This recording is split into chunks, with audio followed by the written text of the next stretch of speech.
Boa noite a todos os nossos companheiros, amigos e irmãos que vivem alegres pensando no bem. Aqui estamos mais uma vez com o nosso Reflexões. Hoje nós teríamos a presença do nosso Marcos Mendonça, mas ele teve alguns problemas lá em Itaguaí e não conseguiu contato conosco. Então aqui estaremos transmitindo junto com o nosso amigo, o professor Ronaldo Gomes, e estaremos conversando sobre essa semana do Pelé de homenagem e também estaremos conversando sobre questões de educação, tá? Essa internet tem brincado muito com a gente. Ela tem nos dado aí uma surra boa. Ontem eu estava aqui e o Ronaldo paradão aqui na minha frente. E eu então disse, Ronaldo, é melhor você entrar porque a sua imagem está congelada. Que mandou, para mim está normal, Concluí o vídeo, compartilhei, assisti o vídeo e não tinha uma beiradinha congelada. O tempo todo estava normal. A nossa internet me deu uma pernada ontem boa. Informou uma coisa para cá e para lá informou outra. E vocês desculpem, tá? Minha cabeça é meio complicada e eu não consegui bem entender o que aconteceu. Porque a imagem que eu recebo deve ser a imagem que depois vai ao ar. Então não tem como eu estar recebendo uma imagem, porque aqui é que ela está sendo gerada e lá ser outra. Mas só se eu penso tudo errado. A imagem está sendo gerada no Facebook. E aí, mesmo que eu receba uma informação errada, no Facebook está correta, tá? Vou querer admitir essa possibilidade, tá ok? Então, o nosso boa noite e a chegada aí do Ronaldo Gomes para conversar conosco. Muita paz, muita saúde, é o que nós precisamos, do que mais nós precisamos lutar em nossas vidas e pensar sempre no outro. Pensar em nós e pensar no outro, principalmente os nossos familiares. E a gratidão pelo carinho de vocês. E ontem, realmente, você deixou claro aí, porque você está realmente, você que faz o convite. Então, estava normal, para mim realmente estava normal. Optamos para que eu saísse e que você fizesse o novo convite, que depois ficou normal. Mas como você mesmo disse, que verificando não havia essa paralisação da minha imagem, a internet é isso, Paulinho. Não há como a gente ter uma explicação. Da outra feita, você disse que eu estava... Não aparecia. Foi confirmado pelos nossos que estão aí nos assistindo. Então é complicado. É complicado realmente explicar. É isso aí. Vamos lá. Agora, por exemplo, você acabou de falar e a sua voz chegou picotada para mim. Ontem aconteceu a mesma coisa, exatamente a mesma coisa, e na gravação não chegou picotada. Viu? Não é? Mas então vamos em frente. Agora, de novo, você está congelado para mim, eu estou na rede da Claro. Certo. Eu saí aqui da nossa internet, da nossa net a cabo. Optei pela Claro, mas me parece que a Claro não quer clarear o nosso programa. Então eu vou ver aqui se a gente consegue fazer uma modificação, Ronaldo, e eu volto para a internet cabeada. Vamos ver se de repente, ou na internet cabeada, a gente conserta. Consertou, você voltou. Então, de repente, a minha Claro pelo telefone não está legal. Você voltou aí, tudo bem. Pode ser. Pode ser.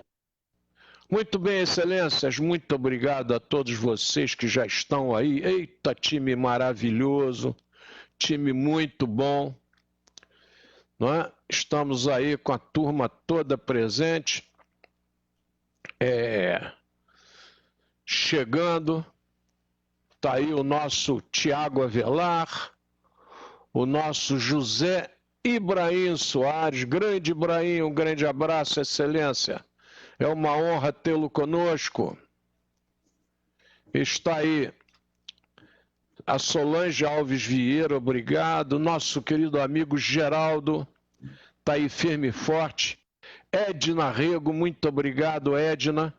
Sarinha Freitas, para mim aparece muito bem o professor Ronaldo. Mas a sua, Paulinha, que não estava bem. O problema sou eu, Sarinha. Já descobri que o problema... Não é você, é a internet. Não é você. Eu vou mandar só minha voz e tirar minha imagem. Aí resolve o problema. Obrigado, Sarinha. Vamos em frente. Vamos comentar aqui algumas coisas boas de hoje. Hoje nós estivemos lá no Le Monde para ver a questão do debate aqui de Nova Iguaçu sobre os candidatos. E o nosso Renato Muniz fez lá o seu sorteio. É uma produção totalmente do Renato. E vamos ter o debate lá semana que vem. Vamos em frente. Vamos ver o que a turma manda para nós de propostas. A turma não gosta muito de debater, porque, inegavelmente, você não conhece o tema que você está falando. O nosso querido baiano, educador, Anísio Teixeira, foi diplomata, ele tem uma história maravilhosa no Brasil. E o nosso baiano, ele começa a observar que o aluno precisa se ater a alguns outros compromissos na educação. Sim. O aluno precisa ter um ambiente no lar, o aluno precisa ter horários de alimentação, de estudo. Mas o nosso Anísio Teixeira não cria uma metodologia de dependência do Estado semelhante aos países nazistas, aos países comunistas. Tem nada a ver com o seu Anísio Teixeira. Tá? É bom que se ressalve. Vocês vejam só. Nova Iguaçu, antigamente, eu estou falando de Nova Iguaçu, quando eu falo de Nova Iguaçu, eu estou falando no Rio de Janeiro, eu estou falando em Campos, eu estou falando de São Paulo, porque eu estou falando de Brasil. Então, estou falando de Nova Iguaçu, estou falando de Nova Iguaçu, porque eu vi. Nos outros ambientes, eu tive notícias pela imprensa, mas aí eu vi acontecer. Nova Iguaçu tinha N livrarias e N papelarias, porque a livraria não era só livraria. A livraria era um local do estudo, né, Ronaldo? Isso. Então você, da mesma maneira que você comprava o livro, comprava um novo lançamento, de um artista, de um escritor internacional, você também comprava lápis, borracha, caneta, caderno, folha de papel ao maço. Então, a livraria, ela supria todas as necessidades do estudante. O estudante gosta, gente. O estudante gosta de ter uma caneta bonita, uma caneta que ele se adapte, escrita fina, escrita grossa, né? O aluno, ele tem a sua característica. Nós não podemos querer que todos os alunos sejam iguais. E, lamentavelmente, os indivíduos que falam sobre educação normalmente se comportam como nazistas, como ditadores. A educação tem que ser assim. E não é verdade. Já imaginaram se o nosso Thomas Alva Edison tivesse escutado lá os conselhos da diretora? Chamaram lá o pai e disseram para ele, ó, esse garoto aí não vai longe, não. Esse garoto aí deve ter pouco tempo de vida, esse garoto não vai aprender nada, esse garoto tem dificuldade de aprendizado. E Thomas Alva Edison mostrou na sua vida toda que realmente ele não ia aprender nada, mas ia inventar muito. Não é, Ronaldo? Então esse negócio de você estar querendo criar... A minha tia, eu tinha uma tia que hoje, já contei isso, estou contando de novo, porque às vezes o camarada vê um programa, não vê o outro. Ela, para falar, ela era um problema sério. Uma coisa que um marca-passo hoje resolveria, segundo os médicos conhecidos. E ela falava com muita dificuldade, coitada, inteligentíssima. Você podia conversar sobre qualquer clássico da língua portuguesa com ela e da literatura brasileira, e ela caía dentro, conhecia, sabia se o indivíduo era realista, era romancista. Sensacional, nossa querida tia Natércia. Muito bom. Natércia, para quem não se lembra, é a amada, né, do grande cavaleiro Dom Quixote de La Mancha. Natércia é Caterine, tá? Ele coloca na Tércia porque a grande amada dele era Caterine. São as mesmas letras. Então isso aí são curiosidades aí da literatura e da história. Então o nosso Dom Quixote de La Mancha tem lá sua grande amada que é na Tércia, que talvez não saiba nunca que ele exista. Assim como nós tínhamos lá o narigudo lá na França, né? Que escrevia as cartas de amor para a amada, e a amada nunca olhou para ele como sendo um homem dos sonhos dela. Então, é preciso que nós tenhamos essa fineza literária para entender certas coisas. E cada aluno gosta de uma coisa. Você não pode dar uma escola que seja uniforme, que caiba em todo mundo, porque não cabe. A escola tem que ser um grande restaurante na comparação. Você tem que ter um menu. E o aluno observa aquele menu, ele não gosta de inglês, mas gosta de francês. Não é? Ele gosta de latim, que é uma língua que já não é mais usada, mas ele gosta de estudar as origens. Ele gosta de história, gosta de geografia, não gosta de matemática, o outro já gosta. Um gosta de prática esportiva, o outro gosta de dança, gosta de teatro. A escola, ela tem que entender esses meandros do cérebro humano. E eu fico olhando político na televisão, eu olho de propósito, eu fico doido para escutar o camarada nos dando uma proposta nova, Ronaldo. Eu torço, estou falando do fundo do coração. Eu torço para que ele apresente uma proposta nova. E o camarada só apresenta a mesma coisa. Que tem que ter almoço, tem que ter café da manhã, que tem que ter janta, que tem que ficar o dia todo na escola. Ô, gente, isso aí é para enrolar o otário, esse tipo de conversa. Isso aí, desculpe o termo otário, falei besteira. Essa conversa é para enrolar pessoas que desconhecem proposta educacional. A proposta educacional não é botar comida à mesa, não é dar café da... Nada disso. Isso não é proposta educacional. Isso é proposta alimentar. Isso é proposta de saúde alimentar. Tá? Ah, mas a criança com fome, ela não... Tudo bem. Mas a escola promovendo o almoço, a janta, agora na pandemia, tem que mandar comida para a criança em casa.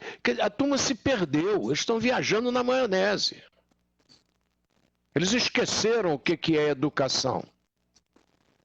E o aluno fica aí escutando isso e o que é pior, termina acreditando. Pode observar quantos políticos dizem, não, nós vamos ter que ter dinheiro para investir em saúde e educação. Tá? Eles não comentam o que é o SUS brasileiro. Eles não comentam que o nosso sistema é um sistema praticamente único no mundo. Se vocês tiverem algum aí que comente, me lembre, porque até agora eu não vi. Eu fazia uma entrevista com o nosso querido diretor do Hospital da Posse, nosso doutor Joé, e conversava sobre esses temas. O nosso SUS é anormal. Ele é tão... O presidente norte-americano Barack Obama, quando tomou conhecimento do SUS e o que fazia, ele olhou para o Lula e disse assim, você é o cara. Ele não disse que o Lula era o cara pelo aspecto físico, pelo aspecto de governo do Lula. Naquele momento estava se falando de sistema de saúde. E o Barack Obama disse, ele é o cara. Porque para você botar um sistema desse brasileiro para funcionar, é complicadíssimo. Hoje nós discutimos a questão do Hospital Iguaçu. A última equipe médica que dirigiu o Hospital Iguaçu era de alta competência. Vou repetir. A última equipe médica que dirigiu o Hospital Iguaçu era de alta competência. Tá? Lá eu tinha o sobrinho, o primo lá, o Eduardo Matos, excelente médico. Lá eu tinha a doutora Rosa Maria e seu marido. Lá nós possuíamos uma equipe médica maravilhosa que entrou para aquele hospital, Ronaldo, bem de grana e saiu dura. Complicado. Aí eu vou lembrar lá do meu padrinho na maçonaria, que é o Joaquim Marcelino de Brito, que é o 4º grão-mestre-geral da Ordem do Grande Oriente do Brasil, no Brasil. 4º ou 3º, não sei. A memória, 71 anos, vocês me perdoem, pode fraquejar um pouco. Mas o Joaquim Marcelino de Brito, na biografia dele estava lá bem claro. Entrou para a política rico e saiu remediado. Olha que negócio interessante. As pessoas não acreditam. Como elas não têm ideal, elas acham que ninguém tem. Então acham que todo mundo é igual a eles. Não é verdade. Se você tem um pensamento não saudável, não quer dizer que todos sejam iguais a você. Sim. Simples assim. E eu hoje voltei lá, conversando sobre o Hospital de Iguaçu, a dizer o seguinte: o Hospital de Iguaçu eles pegaram acabado, fizeram as reformas, e eu tive o privilégio de ser convidado para a reinauguração. E lá estive, todo desarrumado, que eu estava na Secretaria de Cultura, vinha da rua, quer dizer, meus trajes eram o oposto do que eu deveria estar para uma solenidade de inauguração do hospital, mas o que eu podia fazer? Eu vim do trabalho, do mesmo jeito que eu estava, eu fui para Iguaçu, ficou um brinco, Ronaldo. E aí veio aquele velho problema, convênio com o poder público. Olha que problema sério. Eu não sou médico, não tenho casa de saúde, não estou aqui para fazer apologia de nada, eu estou citando fatos, não se esqueçam, eu só estou contando história. A Santa Casa da Misericórdia do Rio de Janeiro, durante muitos anos, foi referência em N modalidades, Sim. em N moléstias. Especialistas em fígado, melhores do Brasil. E nós vimos o boicote, quanto mais das verbas acabarem com a nossa Santa Casa da Misericórdia do Rio de Janeiro. Nos dias de visita, quinta e domingo, você não passava ali na rua da Santa Casa da Misericórdia. Não dava para andar, não dava para estacionar carro, tamanha multidão que ia visitar seus parentes. Hoje aquilo, sábado e domingo, é um deserto do Saara. Da mesma forma, o nosso Hospital do Fundão, que já é outra ótica, aí já é 100% público.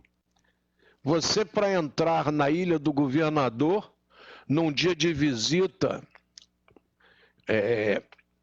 se não me falha a memória, também era quinta e domingo, era um problema sério. O caos se instalava ali na ponte e você com dificuldade de acessar o fundão. O que aconteceu? Boicote na Santa Casa da Misericórdia, boicote no Clementino Fraga Filho. Será que é boicote para jogar esse povo para os institutos particulares? Eu não sei. Eu estou só perguntando. Eu só sei que um hospital de referência como o Clementino Fraga Filho ficou hoje pequenininho, Ronaldo. E continua fazendo cirurgias complexas, como transplante de fígado, etc. Só que com um boicote monstruoso. Aí eu fico olhando aqui a dificuldade do nosso doutor Joé aqui com a posse de manter aquilo lá até hoje. O que eu estou dizendo? Você pegou aquela tabela de 12 anos atrás, sei lá, eu não sou da área, eu estou só lendo as informações que eu recebo da imprensa, e congelou a tabela de repasse do SUS para esses hospitais. E é óbvio que eles se endividaram. Eu lembro da turma lá do Hospital Iguaçu, me convidaram para ir lá e, Paulinho, por favor, vê se você convence o nosso prefeito a nos pagar, porque nós não temos dinheiro.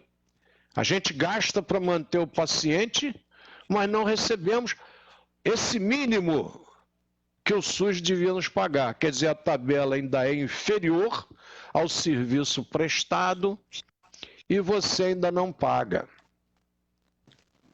Nós temos que mudar essa mentalidade.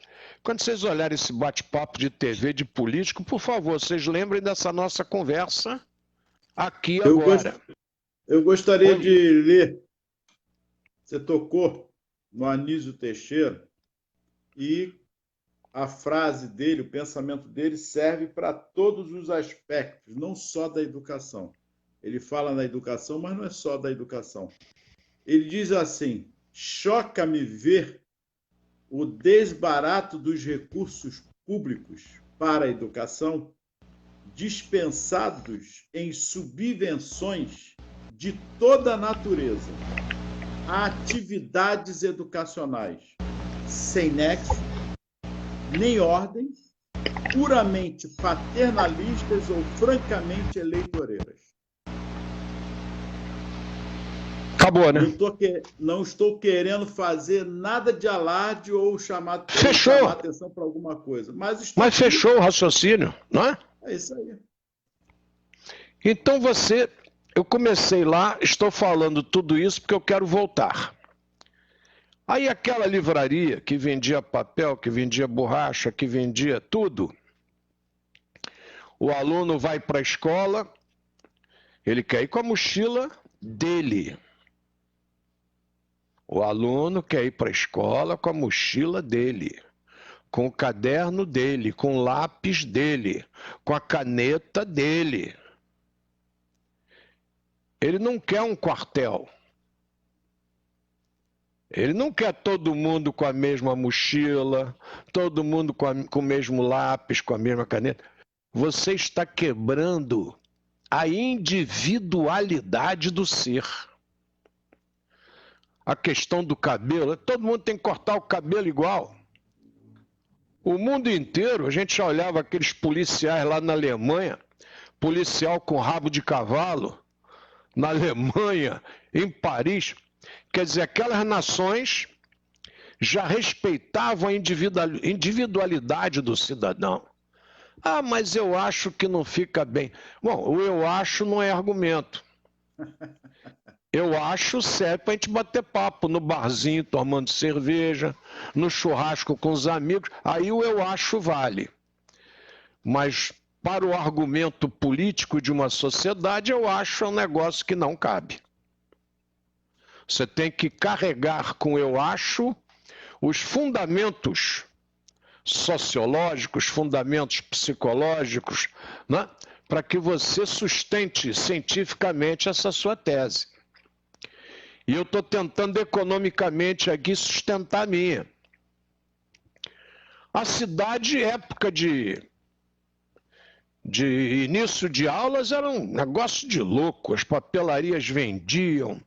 Aí tinha a casa do uniforme. Então as casas que vendiam uniforme lotavam de encomendas, o tipo de camisa, as sapatarias, etc. O governo acabou com tudo isso. Vou repetir. O governo acabou com tudo isso. Quem compra o livro é o governo. Quem escolhe o livro é o governo. Quem escolhe o tipo de caderno é o governo. Quem escolhe o lápis, os conteúdos. Aí você hoje pega conteúdo de história, dá uma vontade de chorar. Os nossos índios tupinambás, em alguns livros de história, já pertenceram à grande tribo dos tamoios. É complicado, Ronaldo, aí você fica vendo, vem uma batatada, vem outra, por quê?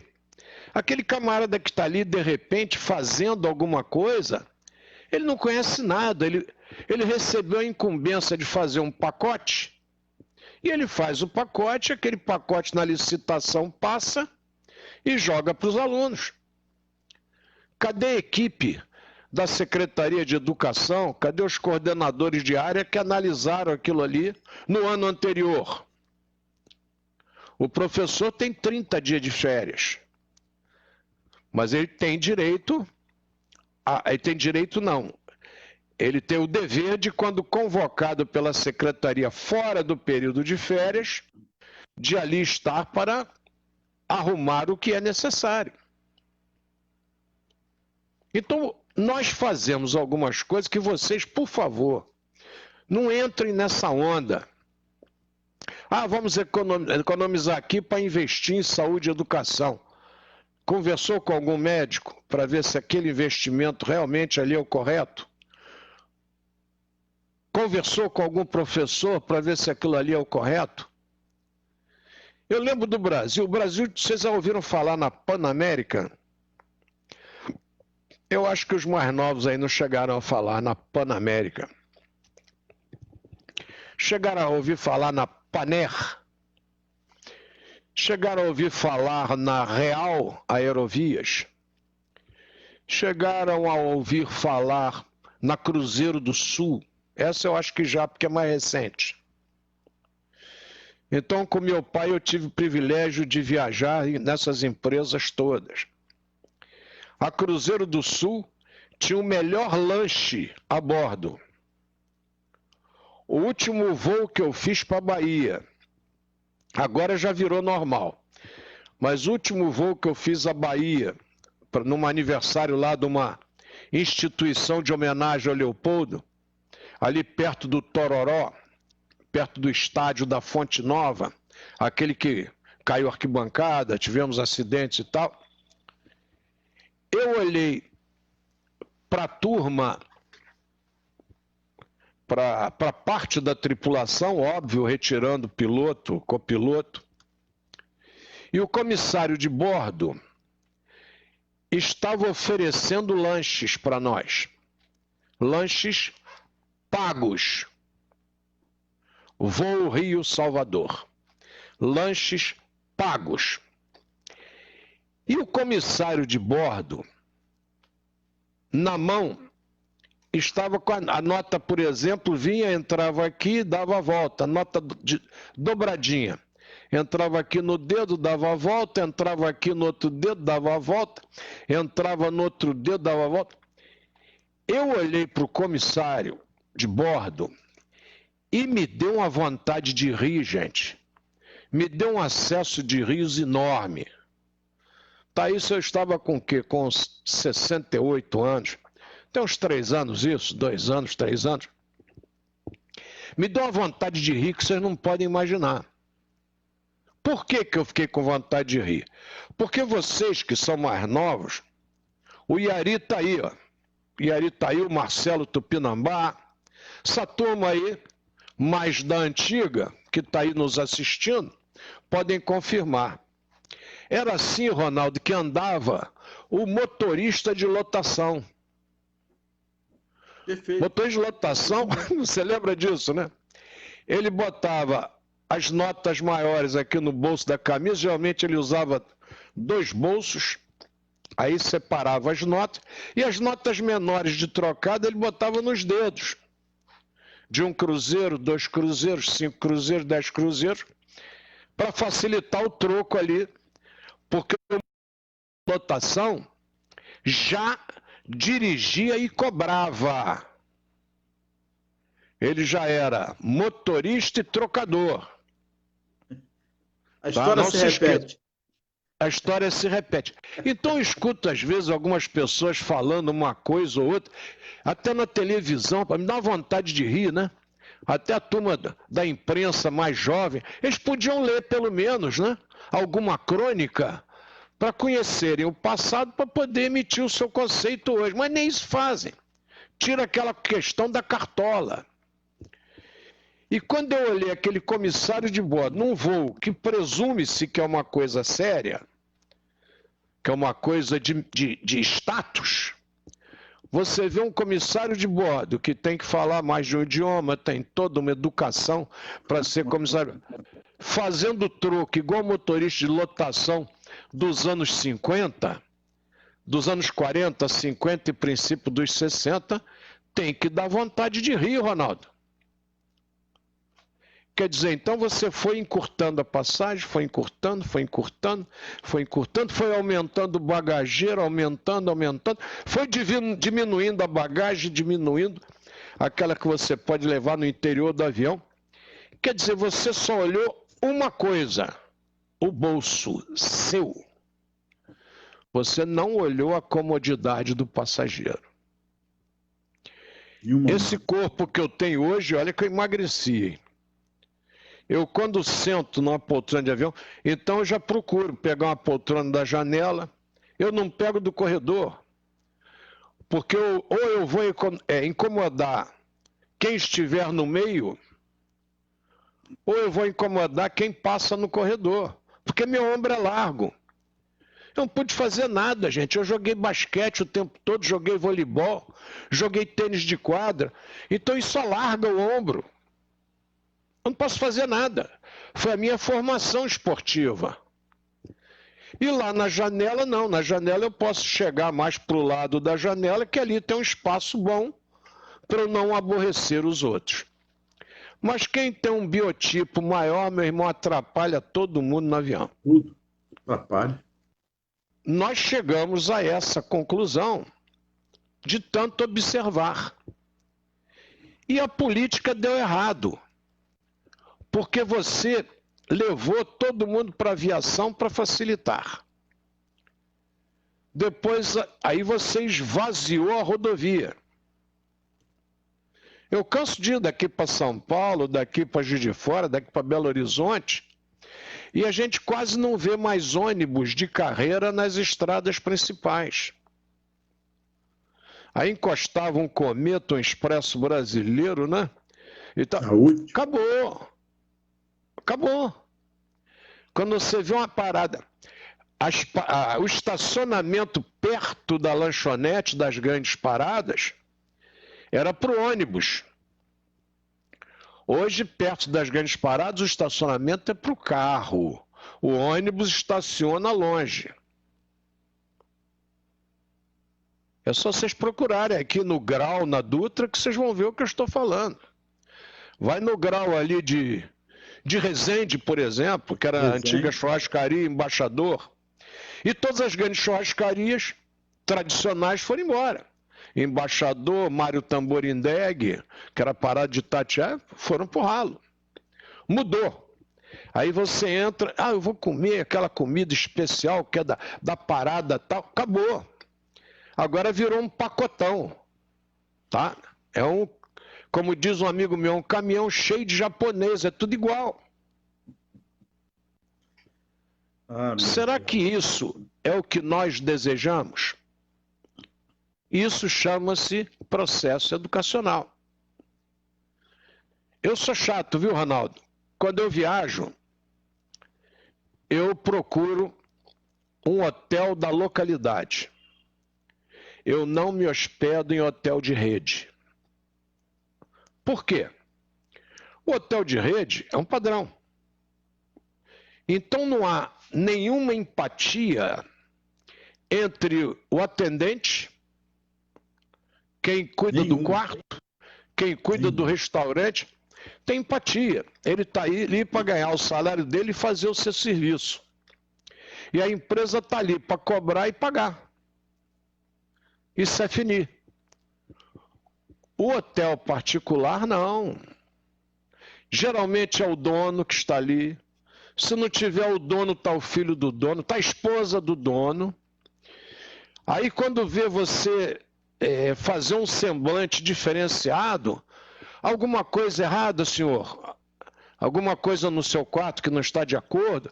Ele está preocupado em manter a clientela, que é a máxima do comércio.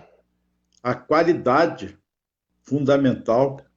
E ganhar o cliente. Essa é a finalidade do comércio. A finalidade não é você fazer um atendimento padronizado e vamos que vamos. A finalidade não é essa. Então eu viajo, né? Eu só me hospedo nesse tipo de hotéis. E tenho me dado muito bem, gente. Aí se não tem alguma coisa, eu chamo, você vai lá, troca colchão, gente, na hora. Não, esse colchão, só desculpe. Não, vamos providenciar um colchão para o senhor. Aí troca o colchão 11 horas da noite, rapaz. É isso mesmo. Porque é o dono que está ali. Ele quer atendê-lo bem. E você começou a perder essa característica. O Anísio Teixeira, quando monta a escola, não pensem que eu fugi do assunto, porque eu não fugi. Eu estou dentro do assunto. Essa é a educação para o comércio. Essa é a educação para a prestação de serviços. Tem que ter a ótica, o carinho de quem os executa. Se fosse tudo igual, qualquer cirurgia do coração terminava do mesmo jeito. Qualquer transplante de fígado terminava do mesmo jeito. Qualquer implante de silicone aí terminava do mesmo jeito. E não é verdade. Vocês têm várias nuances diferenciadas. O organismo de quem recebe, a substância que é colocada, o procedimento, não é? Se o indivíduo que faz esse procedimento é capacitado. Gente, são N situações diferenciadas. E nós temos que observá-las.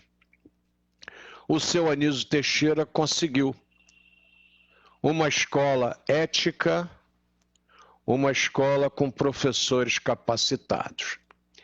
Aí você veio para o processo de massificação da educação. Ah, porque a escola pública antigamente era boa. Para de contar lorota. Para de contar lorota. Ah, porque a escola particular antigamente era boa. Para de contar lorota. A escola que tinha profissionais da educação na cabeça, essas escolas se esmeravam. Aqui em Nova Iguaçu eu vou dar um exemplo para vocês. Instituto Silva Pinto. Instituto Silva Pinto é uma escolinha pequenininha. Foi a última escola de Nova Iguaçu do professor Cândido a abolir a palmatória. Caramba. Foi a última escola, Ronaldo, de Nova Iguaçu a abolir a palmatória. Que ano isso? O professor Tem? Cândido... Ah, rapaz, isso aí eu acho que é anos 60, cara.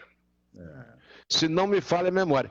Mas tem gente aí, tem o Iari aí, tem a Ana Seixas, tem muita gente aí que vai poder nos ajudar. Só que o professor Cândido, ele adorava matemática. Rapaz, a garotada desde pequena era ótima em matemática. Porque o diretor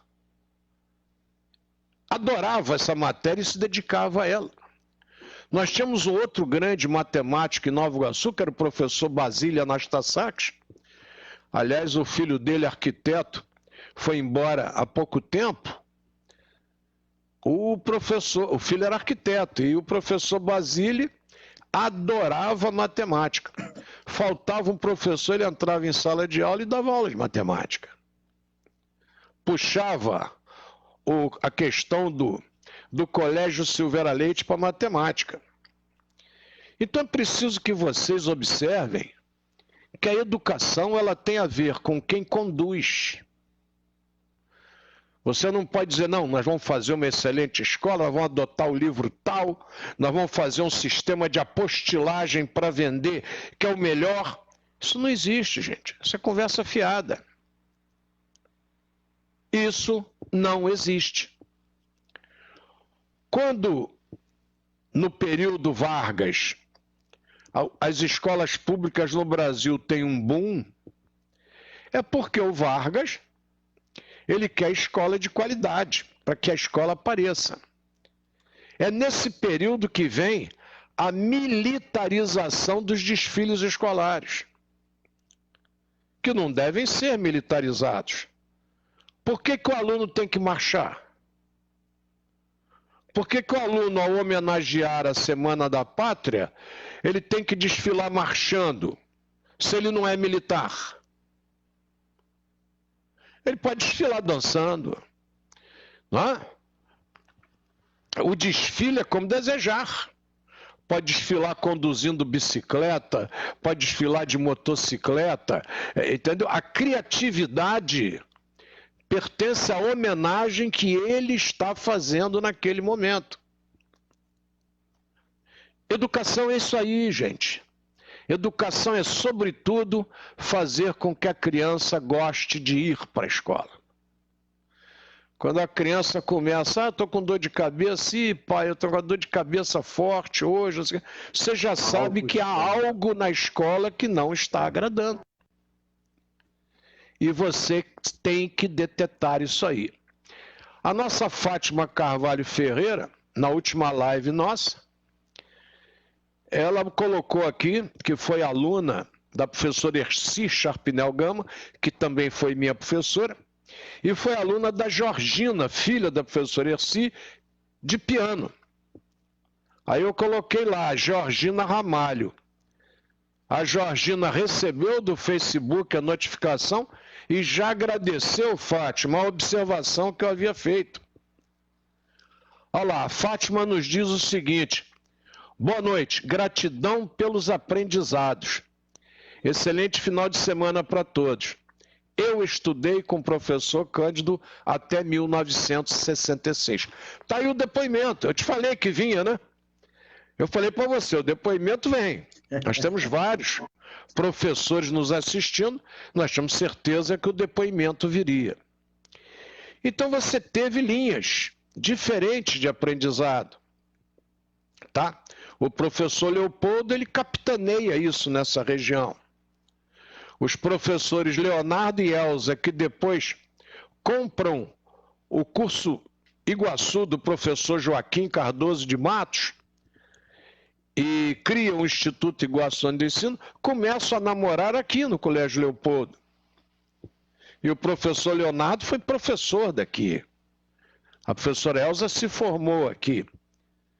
Hoje, infelizmente, o Instituto Iguaçuano de Ensino não existe mais.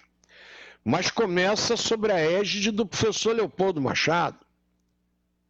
Então você, quando faz um bom trabalho, esse trabalho frutifica, gente.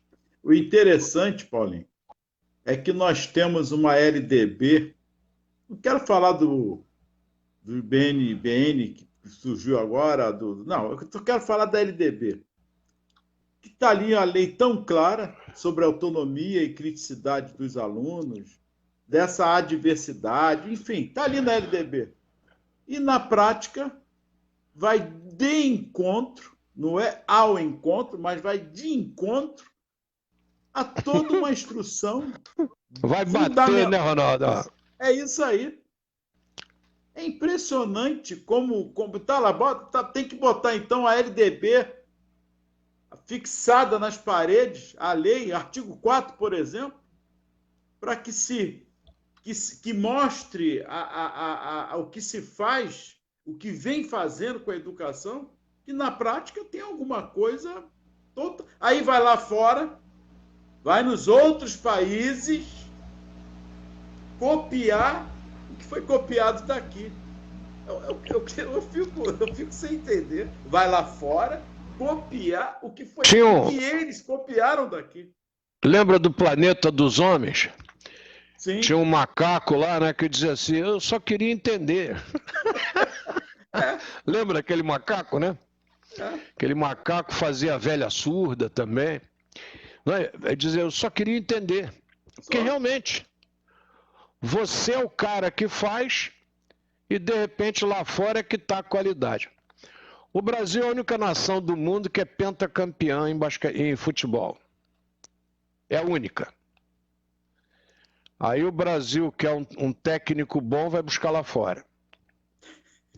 Esse negócio de brasileiro eu não entendo não, viu, Ronaldo? Eu sou orelhudo mesmo, minha orelha é desse tamanho. Eu acho que ela não é maior, porque o fone de ouvido aqui empurra a orelha para dentro. Aí o camarada vai lá fora. A gente vai voltar lá atrás, nos César Lattes, nós vamos voltar lá atrás no Oswaldo Cruz. O Brasil entra numa pandemia de varíola, de não sei o quê. O Rio imundo, sem esgoto, cheio de cortiços no centro do Rio de Janeiro. E nós pedimos um sanitarista à França. Só para lembrar, não estou falando mal dos franceses, não tem nada a coisa a ver com a outra. Não, isso é óbvio. Mas o nosso Louis Pasteur, ele prega a asepsia.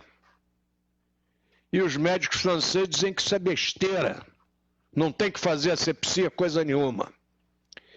E de repente a filha dele está grávida, tem um parto complicado, ele chama um médico francês de renome e o médico diz que só faz o parto da filha dele se ele assinar um documento dizendo que a asepsia é besteira. E ele assina, ele não quer nem saber, ele quer salvar a vida da filha, ele assina logo e ele é banido da Academia de Medicina da França. Nesse período ele vai descobrir a vacina antirrábica. O nosso querido Louis Pasteur, que dá nome ali ao nosso Instituto Pasteur, ao lado do Pinel, Avenida Pasteur, que termina ali no nosso Yacht Clube do Rio de Janeiro. E qual é a resposta da França para o Brasil? O melhor sanitarista do mundo é aí do Rio de Janeiro. Chama-se Oswaldo Cruz e manda o endereço do Oswaldo Cruz para o Brasil. Gente, eu estou cansado de pagar esse mico. É muito mico. E manda o endereço do Oswaldo Cruz no Rio de Janeiro. É quando nós temos a revolta da vacina, aí começa toda aquela problemática, o pessoal conta, porque segundo Jesus ninguém é profeta em sua terra, e se cumpre mais uma vez essa máxima do mestre, e ele come o pão que o diabo amassou no Rio de Janeiro. E o Louis Pasteur vai cuidar de animal, vai ser veterinário, e em determinado momento o mundo inteiro faz asepsia, só quem não faz é a França.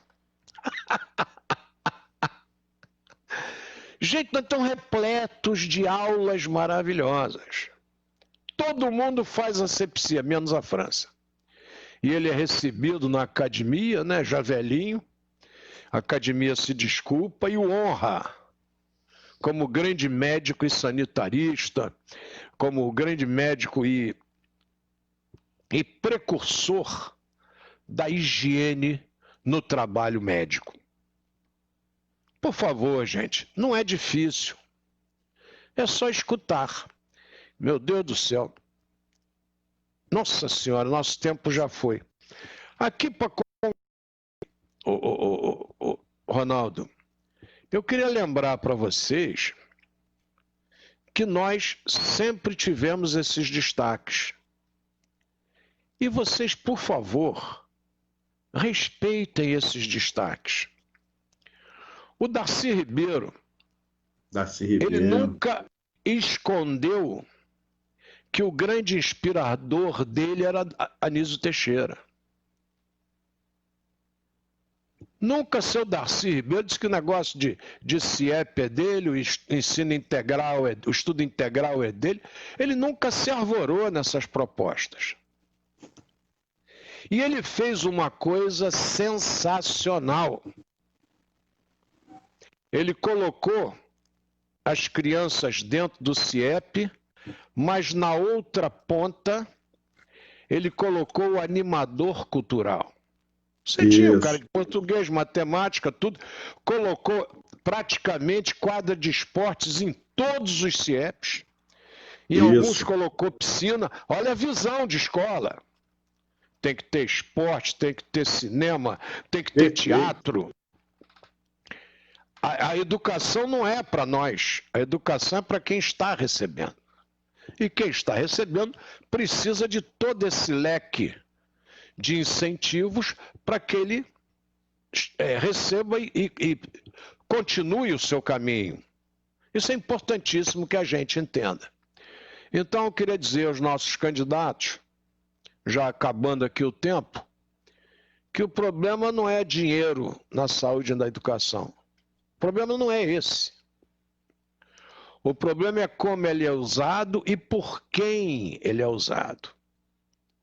E como você norteia a prioridade desse uso. A coisa é individualizada. Vocês não podem fazer um pacotão e empurrar para todo mundo. Não é assim que a banda toca. Tem aluno que o professor auxilia a alfabetização. Tem aluno que aprende a ler sozinho, não dá nem bola para o professor.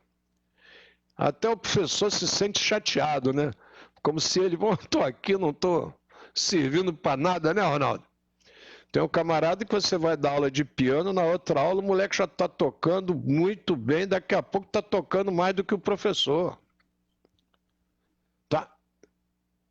É o ser humano, a gente não pode medir. Queria deixar para vocês... Não, deixa o Ronaldo despedir e eu concluo com as máximas que eu guardei para vocês. Acrescentar um pouco também que quando o professor, e você deixa isso bem, foi ontem, anteontem, eu não lembro, professor e educador, pode ser os dois sem problema nenhum, mas como professor, como educador, ele tem que entender que ele é um mediador e facilitador do processo. Mediador e facilitador do processo. E ele não está ali para ser diferente de ninguém, mas para fazer a diferença. É completamente ao contrário. E Hoje não é à toa que eu vim com William Shakespeare. Uma frase pequena, mas que retrata tudo o que nós estamos aqui desde o início da reflexão dessa live, nesses meses aqui com vocês. William Shakespeare. Mostre-me um homem que não seja escravo das suas paixões. Mostre-me um homem que não seja escravo das suas paixões. E aí é que está a chave de todos os estragos que nós observamos na educação, na política e por aí vai. Falta humildade? Vamos refletir. Só querem status? Vamos refletir. Enfim, o que o Paulinho falou eu ratifico. O dinheiro não é o problema. Madre Teresa de Calcutá deu o maior exemplo quando cobraram dela o dinheiro que foi doado, que era do investidor que roubou pessoas, e ele doou o dinheiro para ela ali, e ela fala assim, não, nós vamos devolver o dinheiro. Ah, a senhora vai devolver? Vamos, é só me acompanhar. Aí vai o fotógrafo, o câmera, quando olha aí, as crianças comendo, sendo tratada bem, higiene, educação, tá aí, é só vir aqui pegar o dinheiro. Aí ele diz, não, corta. É o que o Paulinho acabou de dizer. O dinheiro não é problema. Se está na mão de alguém sujo, ele é sujo. Mas desde o momento que vai para alguém, que as mãos são limpas, esse dinheiro é limpo. Então, é a diferença, não, é ser diferente. Eu estou colocando, estou brincando, estou fazendo um jogatilho aqui para que pensemos. Nós estamos com 61, Paulinho com 70, outros que estão aqui com mais idade ou menos idade. Não importa. O importante é que ainda há tempo, tenho certeza que Paulinho vai concordar, ainda há tempo de transformarmos essa preparação para as gerações futuras, que ainda depende de nós. Ainda depende de nós. Meu neto só tem 8 anos. Ainda depende de nós, adultos. Não é mudar. Mudar eu mudo. Eu pego essa xícara aqui e boto aqui, ó, mudei. Agora, transformar ainda depende de nós. E é o que ele diz. Mostre-me um homem que não seja escravo das suas paixões. Queridos, que Jesus os abençoe. Gratidão. Vamos manter nossas orações, o nosso culto, que independe de religião, em nossas casas. E, por favor, a Covid ainda está aí. Firme e forte, silenciosa. A escola aí da CERJ do Estado, não sei, eu mandei até para o Paulinho, ele não chegou a ver. Fechou. Só está aberta agora porque a diretora e outros tiveram a Covid. A situação ainda é muito delicada. Muita paz e que Jesus os abençoe. Gratidão por vocês estarem conosco. Amém. Eu queria, o nosso Iari de Araújo nos diz o seguinte, e o nosso Carlos Chagas?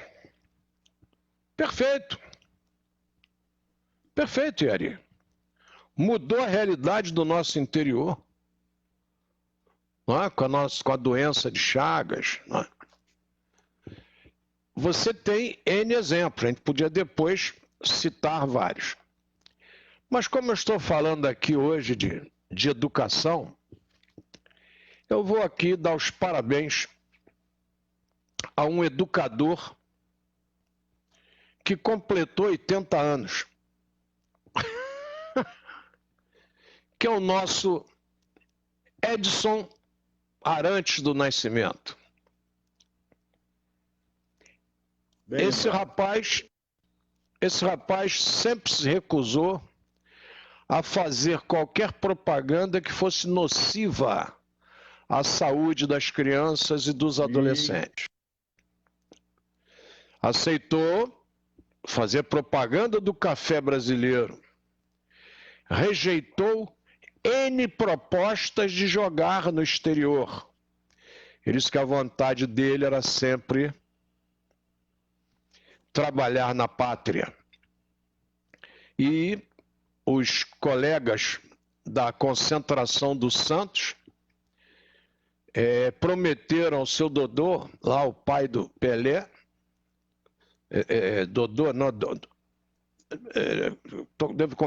Donzinho, daqui a pouco a gente lembra do nome, que iam cuidar do Pelé. Então eles saíam às vezes para uma festa de noite, qualquer coisa, mas não permitiam que o Pelé saísse. E o nosso Armando Nogueira, que é um dos maiores cronistas esportivos desta nação,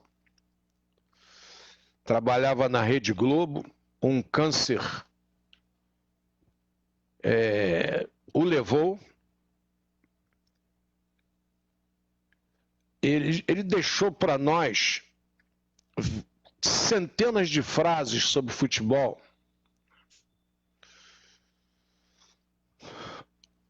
Ele, quando fala de Newton Santos, por exemplo, ele diz: tu em campo parecias tantos, e no entanto, que encanto. E no entanto, que encanto. Eras um só, Newton Santos. Então ele coloca certas frases maravilhosas, óbvio que fruto da educação que teve, tá? Não tivesse uma educação boa no português, etc., na literatura, ele não faria essas colocações belíssimas que ele fez. Quando ele se refere a Mané Garrincha, a superfície de um lenço era um latifúndio.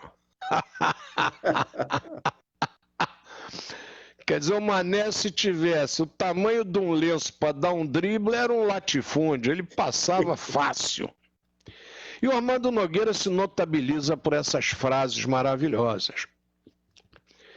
Uma delas: os cartolas pecam por ação, omissão ou comissão. E ele deixa aqui, né,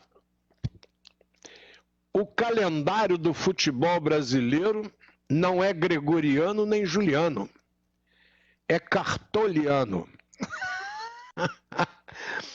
Então vocês leiam lá frases históricas do nosso Armando Nogueira sobre futebol.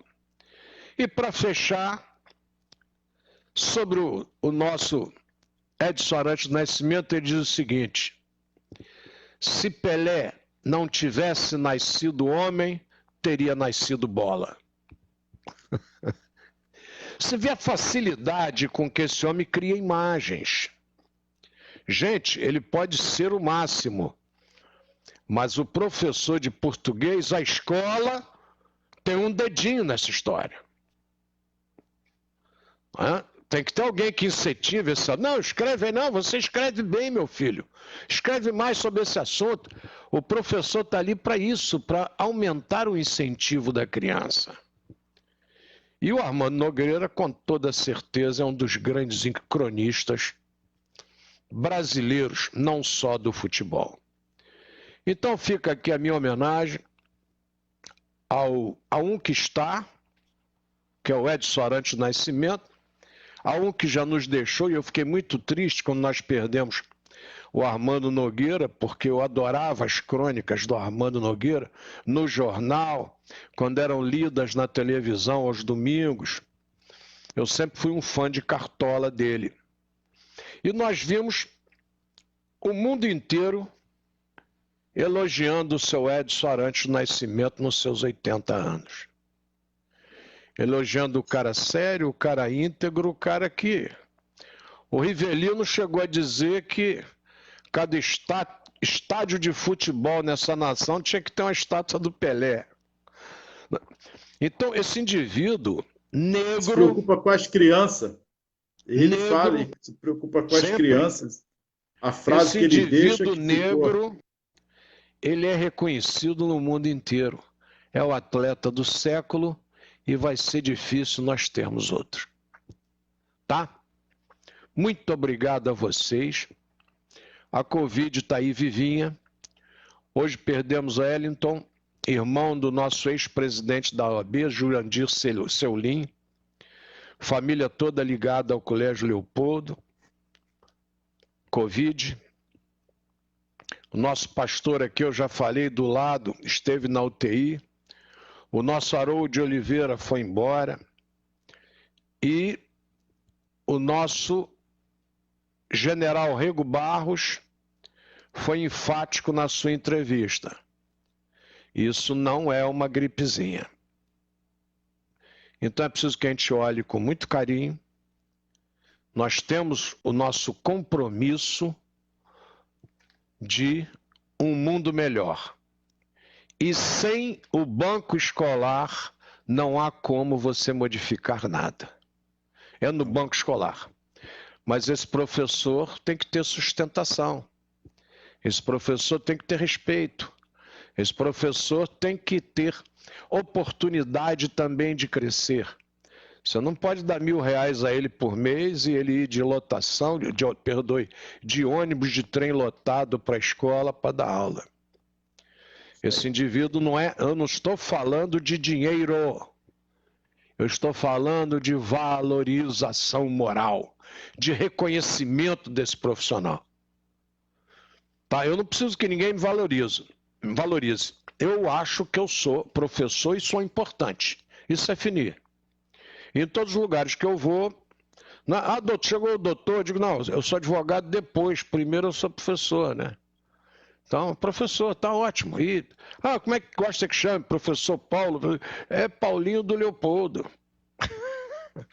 Como eu sou tratado, o nome não importa. O respeito não está em como eu trato senhor Ronaldo, não está nisso. O gari da rua, aquele que está servindo um cafezinho, abrindo a porta, merece todo o respeito também. O lixeiro que está varrendo, você sai de perto dele, né, para deixá-lo varrer, para não atrapalhar. Essa educação está faltando para nós. O dia que nós voltarmos a ter essa educação, que já tivemos, nós voltaremos a ter um destaque no mundo. Enquanto xingarmos, falarmos mal de A, B ou C, desrespeitarmos os profissionais das diversas áreas, nós vamos ficar empacados. Por favor, vamos em frente, respeitando todos os profissionais. Não estou dizendo que o professor é melhor do que ninguém, não. O professor é um profissional útil como todos os outros. Não tem patamar de mais nem menos, não. Somos todos profissionais. E é preciso que a gente entenda isso, para que todos se sintam valorizados e todos se sintam envolvidos num trabalho por um amanhã melhor. Tá, okay? Nós somos peças de um quebra-cabeça, todos nós, seja professor, seja aluno, seja o gari, seja o médico, enfim, todos, o porteiro, o motorista, todos são importantes. Todos são importantes. Todos. E esse quebra-cabeça, se faltar uma peça, pronto. Ele fica feio. E que hoje já não é quebra-cabeça, tá, gente? Hoje todo mundo sabe onde estão as peças. Não as usa e não as respeita porque não quer. Já foi quebra-cabeça, hoje não é mais. Que Jesus nos abençoe, ilumine e guarde. Até segunda-feira com mais um Reflexões, orando e vigiando. Muito obrigado a todos vocês. Segunda-feira eu agradeço, tá? A todos aqueles que curtiram, que mandaram mensagem. Eu não pude ler todos, que a gente vai falando, conversando e, infelizmente, não pude agradecê-los. Mas curtirei os comentários e conversarei na segunda-feira. Fiquem com Deus e até segunda, com a permissão dele.